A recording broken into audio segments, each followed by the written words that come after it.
welcome back. Today we're checking out another SCP video, and we're getting right back into our 001 proposals. Today we're checking out SCP-001, When Day Breaks. This was a commenter suggestion, so thank you very much for that. When Day Breaks. I don't know. Maybe it has something to do with the sunrise or the sun? Not sure.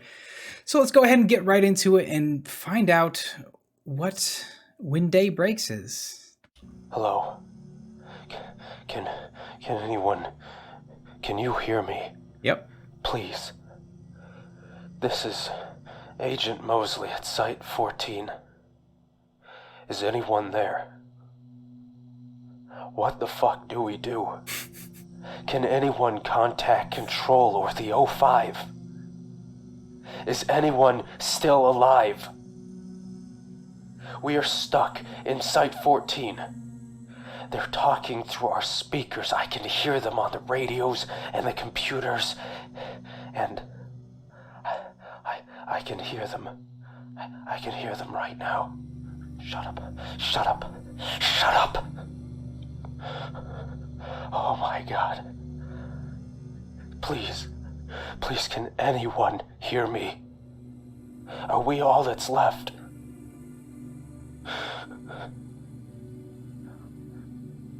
I don't know if anyone can hear us anymore. But if you can, some words of advice. Stay out of the sunlight. Okay. You find the access tunnel, hidden within a natural cave a mile off the main road. You don't need the keycard. The door is ajar. It smells here. It smells like them. Hopefully they've moved on. You've come so far already. You can't turn back now. There is a slick trail that leads from the cave entrance and into the depths of the site. If it's blood or shit or something that smeared off one of those things, you cannot tell. You make a point to avoid it. You're still receiving the distress signal. It only started broadcasting yesterday. Whoever it is, you pray they're still alive. Your footsteps echo through empty corridors. Each footfall sounds for all the world like a dozen, as if you're not treading through the dark alone. Elevator is down, so you take the stairs ending on floor B5, Keter holding. You pass several empty containment chambers. The horrors they once held are long gone. If you're lucky. The trail takes you to an office branching off the main hall, the source of the signal. The door is cracked open but stuck. You plant your feet, push with all your might. Something skitters out of one of the rooms to the left and around the corner before you can get a good look at it. Your first thought is dog. It was on the ceiling though. Yeah, dog? You're in a Foundation facility? In a sub-level? And you think it's a dog? No, I don't even... It was on the ceiling, but even if it was on the floor, I would not for a second think it was a dog. You take refuge in the room, slam the door behind you. It's dark here. You're safe. You take off your jacket and head wrap. It'd be a damn shame to die from something like hypothermia after all that's happened. The sole operating emergency light rotates in its casing, casting a pale orange glow across the room every other second, as if the room itself had a pulse. There's shelving haphazardly placed behind the door. A barricade. You scan the room. Soiled clothes, half-eaten food. Despite the presence of an adjoining restroom, there is excrement in a bucket in the corner. A pneumatic chamber on the northern wall will have been delivering consumables to the occupant. The trail terminates in the corner of the room, forming a sick puddle. You spot 3 pharmacy bottles. Further inspection reveals them to be various opiates. They're all empty. There's a desk with a computer atop it. Approaching the terminal, you can clearly see the blinking light of the power button. You take a seat and turn it on. Emergency protocol activated. Clearance level safeguards removed. Full access granted. You hear footsteps just outside the door. Every first step comes down heavy, the second drags behind it. A dark shape blots out the light streaming in through the slit between the floor and the doorway. You tense up, waiting with bated breath, praying it will pass. You damn the deafening thumping of your heart for betraying your position. The shadow recedes. You breathe a sigh of relief just as the screen comes to life. Automated Secure System Notification Code 235. There has been an error in retrieving the current iteration of the SCP-001 file. You are currently reviewing revision 3. Newer revisions can be accessed at the bottom of this page. Revision 3, updated 1,312 days ago. Okay. Description: SCP-001 is the designation given to the Sun after an event resulting in 6.8 billion casualties within the first 24 hours. The SCP-001 effect does not seem to result from exposure to ultraviolet rays, but rather light in the visible spectrum. The effect is similarly present in moonlight. Moonlight is just reflected sunlight. The moon just acts as a giant mirror, essentially, so makes sense. You still get the same photons and whatnot that are coming from the sun. A little bit weaker, a little bit diffused, but they're still getting to us. Still bouncing off the moon and hitting our visual receptors in our eyes. Upon contact with visible light produced by the sun, living organisms liquefy at the point of contact, with the effect spreading until the entire organism is converted. Visually, this is reminiscent of melting wax. The time this takes is largely dependent on the level of exposure and size of the organism. Despite this restructuring, at no point do living organisms perish. Upon completion, these organisms take on a gelatinous consistency. Motile organisms will attempt to orient themselves in a fashion reminiscent of their previous form, to varying degrees of success. Ooh, that's horrific. Okay, living organisms liquefy at the point of contact. That means if you're like peeking through a window and the only thing that's visible is your eye, and you just get a flash of that sunlight in your eye, it'll just start to melt your eye in your eye socket and then slowly spread across your face. Oh my goodness. Ugh. Flora typically remain physically inert, yet are still capable of photosynthesis and still produce oxygen. Organisms capable of flight lose the capability to do so. Fauna remains sentient and display behaviour that parallels their non-anomalous counterparts when not absorbed into a collective instance. Humans retain a modicum of sapience and memory. Biological anomalies exposed to SCP-001 are affected in the same manner. It seems that exposure nullifies any previously expressed anomalous characteristics. Ooh, interesting. Capable of affecting other SCPs, and it appears to nullify any previously anomalous characteristics. In theory, this should be able to stop the regeneration of the indestructible reptile. I mean, not that it matters. It doesn't kill anything that it touches. It simply turns them into a blob, into a gelatinous mass that apparently gets absorbed into a collective. That's terrifying. Due to their composition, instances of SCP-001-A that make contact with one another may combine and blend at the molecular level.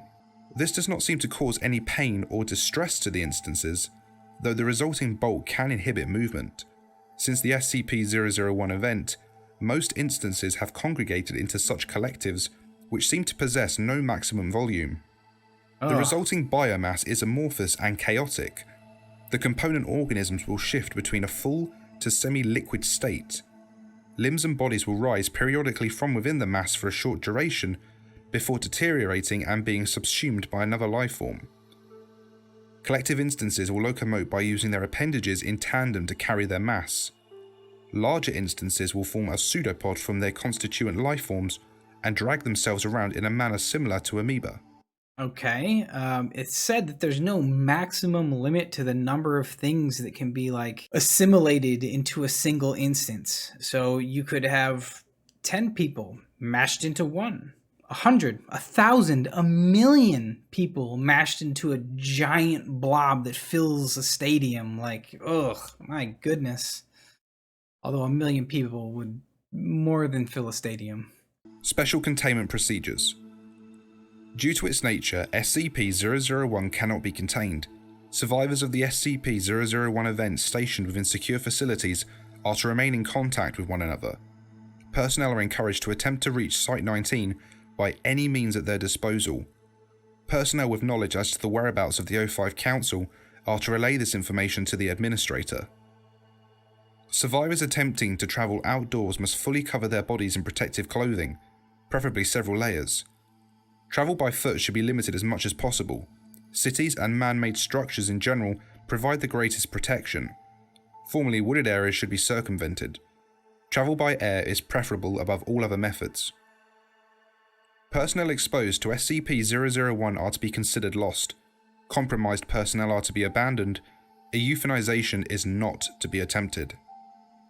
Collective instances of SCP-001-A that are of formidable size are to be avoided at all costs.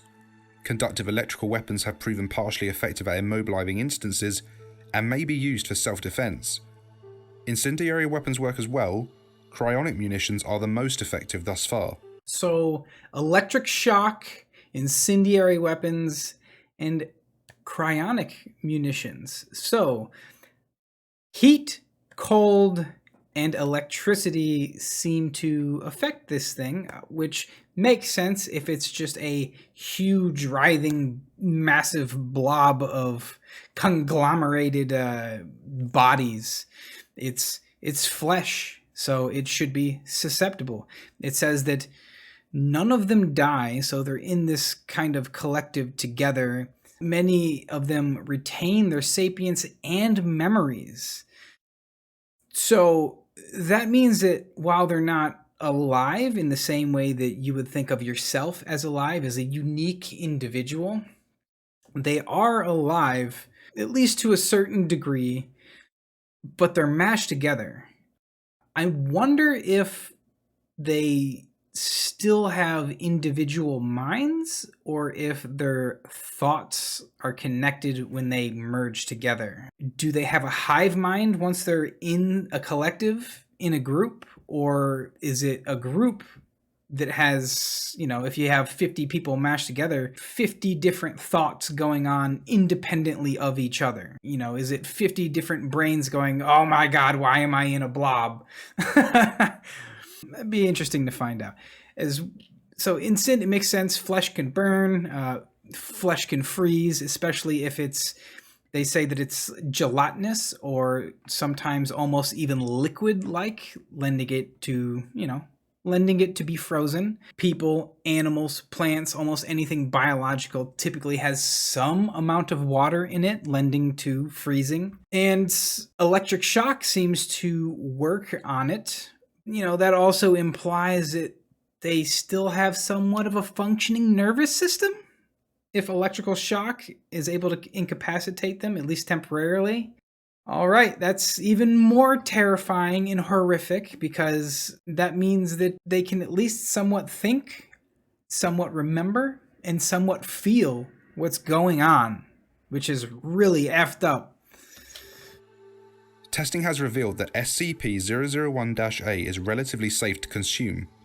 This is only to be considered as a last resort in the absence of other options, as SCP-001-A may reconstitute within the digestive system. Only small portions should be consumed at a time to prevent blockage. Personnel stationed at Site-19 are to pursue research concerning off-world colonization. Shuttles must be constructed as to not allow light to penetrate the interior. Oh, man. And they can eat it. You can eat it. Oh, I guess that means that once a creature is fully melted down, if you will, and whether they're a single instance or a conglomeration of instances, it seems like they must reach a certain point where that reaction in the flesh ceases. Because it's definitely a reaction. Earlier in the SCP, it said that you will begin to change At the point of contact, sunlight hits you, and it will spread out until you are completely altered from head to toe. That means you can get a little bit of light here, and it will just spread out until your entire body changes. Once your body has completely and utterly changed, I think that process stops, and that's why it's safe to consume. I don't know. They haven't really gone into if it's contagious. I don't think it is. I think you can only be mutated by the sun, but I am curious if someone is in mid-mutation, if they open up a door and get hit with sunlight on the front half of their body and then shut the door, the whole front of them starts to melt and they turn around and give you a great big hug. Are you going to be compromised even though you weren't directly touched by the light, or are you just going to be smothered in melted person? To those of you with families, or God forbid children, I'm deeply, deeply sorry. You must push on. Do not let their deaths be in vain. We do still have time. Humanity may still have a future. Come to Site 19. We need all the hands we can get. Learn to embrace the darkness, friends. Fear the light. The Administrator. Opening attached file. Audio log. Access granted. A harsh static lashes out of the speakers when you open the file. It disturbs the stillness of the room, catches you off guard and quickens your heart's pace. There's some handling noise as the recorder adjusts their microphone. A brief moment of silence, and then... This is Dr. Logan Igata, level 3 researcher. There's a quiver in her voice that betrays her attempts at professionalism. She pauses, takes a deep breath, and continues. Due to Site 46's possession of several communicable info hazards, we have been cut off from the rest of the network under blackout protocol. As such, I'll be updating this as we come across new information. On the bright side, we are actually still receiving transmissions from a few sites. A good number of personnel have made it, it seems. Some are planning to make a break for 19. Some are trying to fight the dash, as some, like us, are simply biding their time. Our site is sealed for the time being. We're not ready for the journey, at least not yet. She sighs. We experienced a containment breach a few days ago. One of the higher maintenance humanoids broke loose. Son of a bitch compromised containment on half a dozen ketters and ran off. They didn't make it more than 5 feet from the tunnels before collapsing in a soup. I watched it play out on the cams. It didn't take long for them to get back up. She stops again, mutters to herself incomprehensibly before you hear the unmistakable sound of a match strike. She exhales audibly.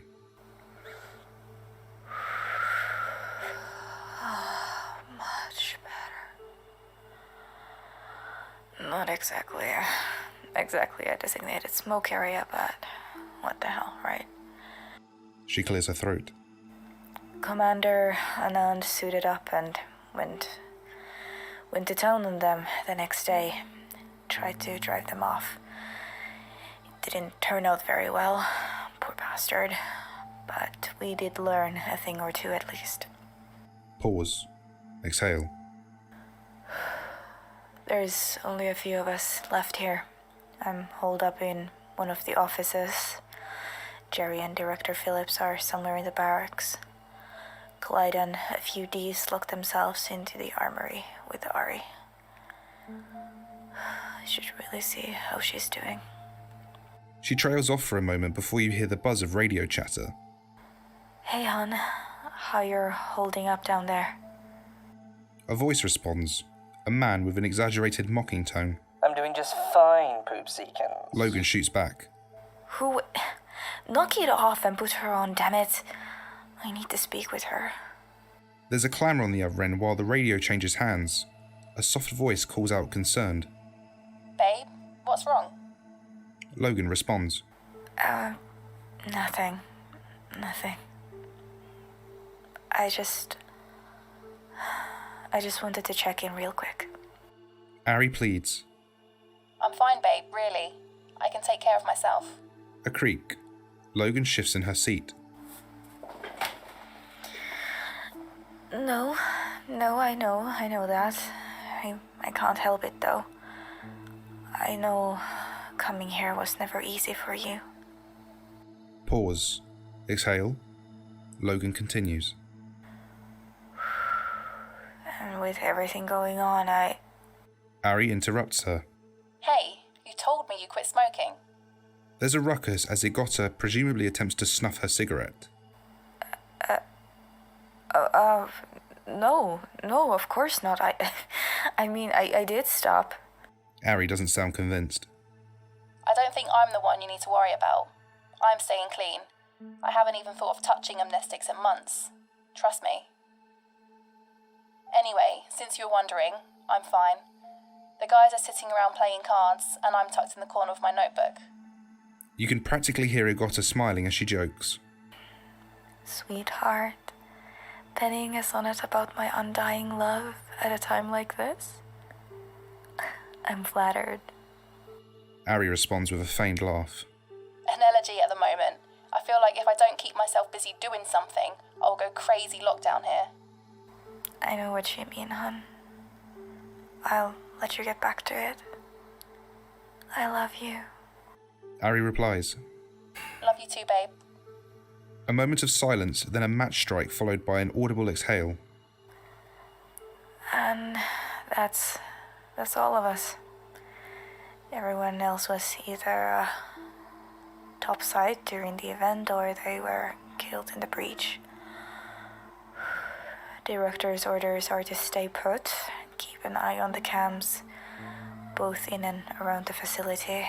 We've got the 001 skips beating at our front door and God knows what else locked in here with us. We still have electricity, we should for quite some time, and the place is stocked with enough supplies to last the site a couple of years. We're going to be fine for now.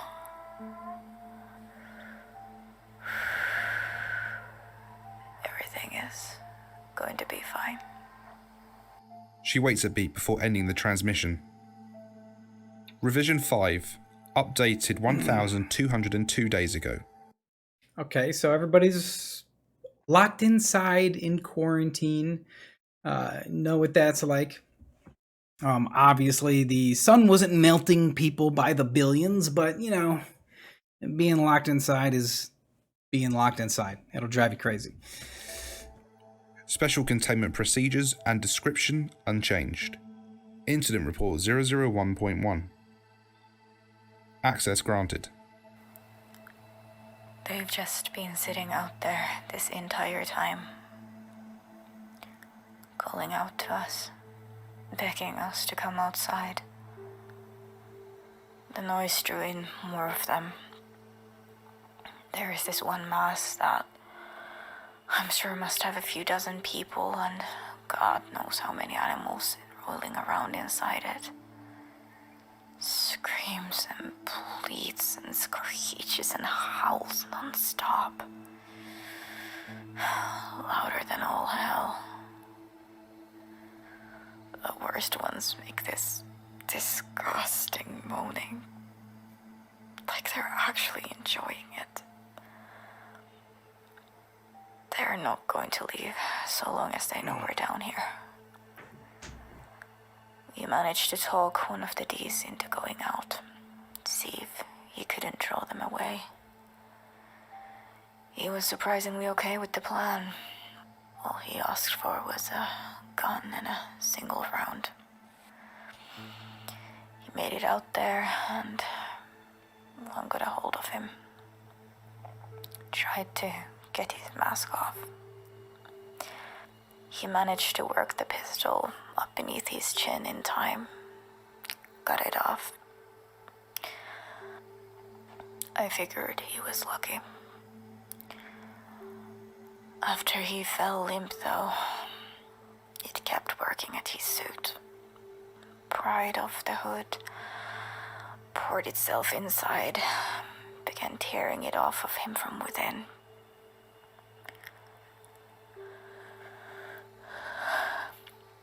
He came back. Not a fan of these really long audio logs where someone's just kind of talking.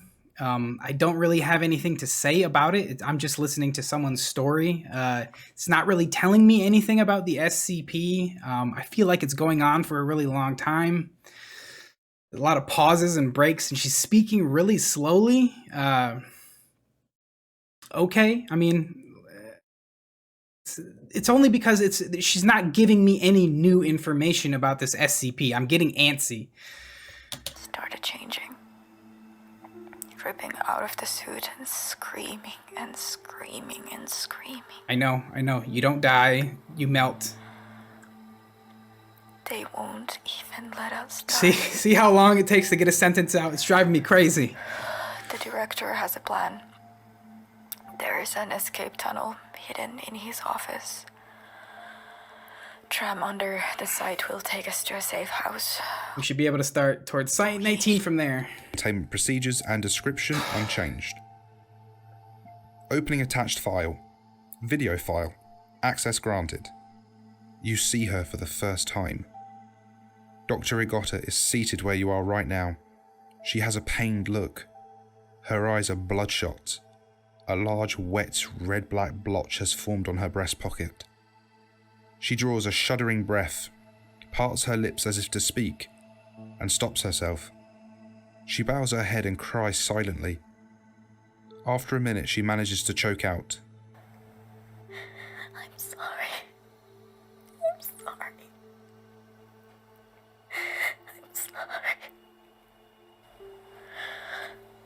I'm sorry. We the tunnel floating through the ceiling, dragging them into the light and ripping off their clothes. She reaches into her breast pocket and withdraws a finger. The glint of a wedding ring is visible above the severed portion. She holds it close in cupped hands and runs a thumb across the glimmering band.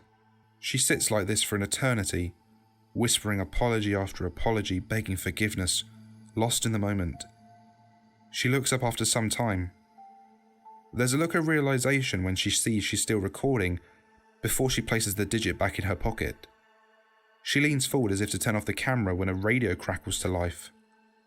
It broadcasts white noise for a few seconds, and then a voice that sets you on edge. Logan? It's Ari.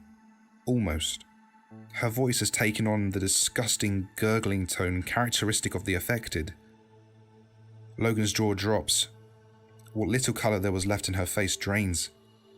It speaks out again. Where are you? Why can't I get back inside? Are you there? Logan rummages beneath the desk for a moment and produces a handheld radio. Her hands are shaking. The thing implores her. Its inhuman speech curdles your stomach. Babe, it's alright. I'm alright, really. It's a bright, sunny day, and you're just wasting away down there. Logan is in tears. Her finger hovering just above... See, we're finally getting some new information here. So apparently whoever's melted in here not only has sentience, but they can verbally communicate, saying names, trying to persuade. So that's different. It's not just an amorphous, massive blob that mindlessly just assimilates things. I mean, it kind of is, but there's slightly more nuance to it than that. It can actually think and attempt to reason, and it can attempt to coerce people out into the sun if it can't physically pull them out. So that's a little different. Above the call button. The airy thing draws a deep, wet breath and speaks. Such a beautiful, clear blue sky. Just like that day. Do you remember, babe? Logan withdraws a cigarette with her free hand, followed by a pack of matches. Her shaking thwarts the first two attempts to light it. She swears silently. Third time's the charm, and she inhales a quarter of it in a single drag. The airy thing continues. It was so perfect. Everything was how I'd always dreamt it would be. You planned exquisitely. I'd never felt so in love. Logan begins rocking back and forth. You even had that band play our song. It starts singing. I feel good in a special way. I'm in love and it's a sunny day. Okay, so the thing is pulling from its previous memories and it can sing a song. Okay. Logan hurls the radio across the room. It smashes somewhere off camera. It's still somewhat operational, and you can still hear the thing singing. Good day, sunshine. Good day, sunshine. More voices join in the chorus as the radio slowly loses life. A few, a dozen, and then more. They continue singing until the radio mercifully dies. Logan rushes out of her chair and you can hear her vomiting off screen. The video films the empty seat for several minutes before she returns to end the feed. Alright guys, that was SCP-001, When Day Breaks, Part 1. There will be a Part 2, we'll finish this up. I did feel like it dragged quite a bit in the middle there. In the beginning, it gave us a lot of information about what the SCP was, how it affected people, what it did to them. And then we got into the middle section there where the researcher was, talking on the radio to her lover. And, okay, at that point, it's less about the SCP and more about her and her relationship, which, to be honest, I don't give a fuck about. I don't care. I don't care about her and her personal life. And I feel like they spent way too much time talking about it. I'm trying to learn about SCP-001 When Day Breaks, not about researcher level 3, whatever her name is. That was the only thing that kind of was a thorn in my side in this video. I really hope that the next video isn't half of just an audio log about someone's personal life. I really hope it's more about the SCP itself and what it does to people, what it does to other SCPs, what it does to the world around it, what caused the sun to do this to people. There's so many questions that I have that pertain to the SCP that I just feel like a lot of time was wasted on somebody's personal stuff. We get it. It's sad. Everybody on the planet died. It's sad. Everybody lost loved ones. It's sad. I get it. Aside from that, the voice actor did a great job. I have no problem with the voice actor. The voice actor did a great job. The SCP itself, terrifying. Not being able to have sunlight touch you whatsoever basically turns the world into a bunch of vampires, in combination with some strange Cronenberg-like monster blob creature that assimilates human bodies and animal and plant life into a giant Katamari blob ball of body parts. So definite body horror, horrific imagery, again, very Cronenberg-like with body horror. So it's definitely a very freakish SCP, and the fact that it's the sun that transforms people, I mean, that's it, man. That's the end of the world. It's the sun. It's not going anywhere anytime soon. There's no way to contain it. There's no way to secure it. And even if you could contain the sun and throw a Dyson sphere around it, you would still be killing the planet and everyone on it because you're blocking out the sun's light and heat. You need it to survive. You need it for biological life, at least on this planet. So really curious as to what caused this, what turned the sun into a deadly SCP. I got a lot of questions. I hope they're answered in part 2. Aside from that part in the middle, I did overall enjoy this. This is a reaction channel. Sometimes I'm going to react to things negatively. That's just the way it is. Not going to like everything about every SCP I come across, and that's just That's just the way the cookie crumbles. Overall, enjoyed it, and I hope you guys enjoyed it too. If you did, go ahead and click that like button. Go ahead and click that subscribe button if you haven't already. It really helps the channel out. As always, leave a comment down below. Let me know what other SCPs I should be checking out, what other videos in general I should be checking out, and what other 001 proposals I should check out next. Thank you so much for watching the video. Thanks for stopping by. Take care of yourselves, and have a great day.